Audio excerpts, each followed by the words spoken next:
Je vais m'adresser tout d'abord à Qayoum Saheb. La question est adressée par Monsieur Idriss Koné. Et comment pratiquer une vie spirituelle en Occident où tout est basé sur l'argent et le plaisir charnel?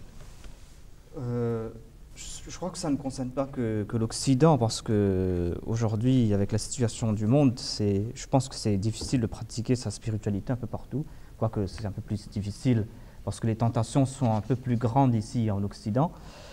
Eh bien, sachez que l'islam ne dit pas que vous ne devez pas travailler, que vous ne devez pas avoir une épouse, que vous ne devez pas fonder une famille.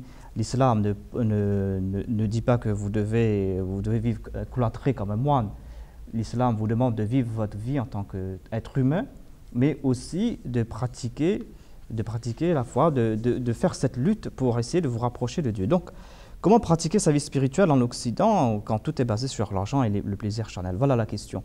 Eh bien, tout d'abord, il faut être tout près de la mosquée, c'est-à-dire être tout près des croyants, parce que Allah déclare dans le Saint-Coran, c'est-à-dire vivez toujours parmi les justes, parmi ceux qui sont véridiques.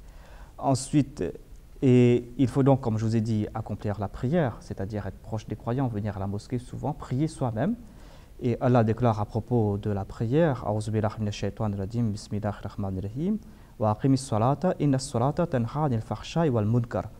observez la prière, assurément la prière retient l'homme de l'indécence et de ce qui est répréhensible.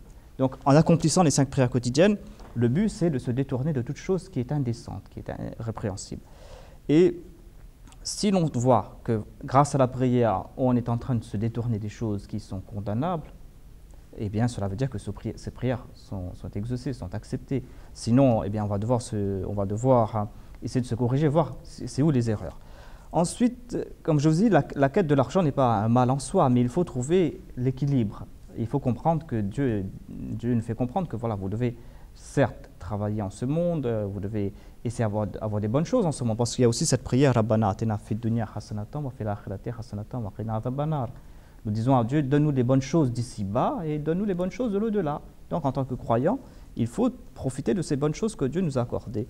Mais Allah déclare aussi que al-malu wal-banuna zinatul hayat ad-dunya. C'est-à-dire, richesse et enfants ne sont que la parure de la vie de ce monde. Ce n'est pas cela l'objectif final. Il faut comprendre l'objectif de sa vie, c'est ça.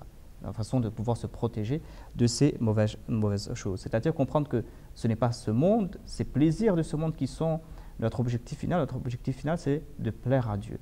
Une fois qu'on s'est fixé cet objectif, eh bien, on peut tomber ici et là, mais on va faire toujours en tant que croyant cet effort d'atteindre cet objectif. Et donc, comment éviter tous ces plaisirs charnels et toutes ces tentations qu'on a autour de soi? Voilà l'autre question. Eh bien, pour cela, Dieu ne dit pas que vous ne devez pas commettre l'adultère. Il ne se contente pas de dire cela. Ne commettez pas l'adultère. Il déclare Wala taqrabu zina innahu fahishatan wa sa'a sabila. Ne vous approchez pas de l'adultère. C'est-à-dire, ne vous approchez pas des choses qui peuvent vous tenter à commettre l'adultère. Donc, si au travail, vous avez des collègues qui vous sont en train de vous enquiquiner, eh bien, essayez de trouver des moyens pour vous détourner de telles situations. Ne créez pas vous-même ces situations, ne vous mettez pas en ces situations où vous allez être tenté de commettre ces péchés. Et il faut aussi prier, beaucoup prier. Il y a un grand prophète, le prophète Joseph, qu'on avait essayé de séduire, et il déclare dans le Saint-Coran « Wama ubrihu nafsi inna nafsa la ammaratu bissu illa ma rahima rabbi » Il dit « Je ne prétends pas être exempt de toute faiblesse, l'âme est assurément portée au mal. » C'est plus facile de commettre des péchés, de tomber dans le mal, sauf celle à laquelle mon Seigneur accorde sa miséricorde. C'est-à-dire il faut toujours implorer la miséricorde de Dieu pour qu'on soit à l'abri de tous ces maux. Voilà. Jazakallah Qayoum Saheb pour cette réponse.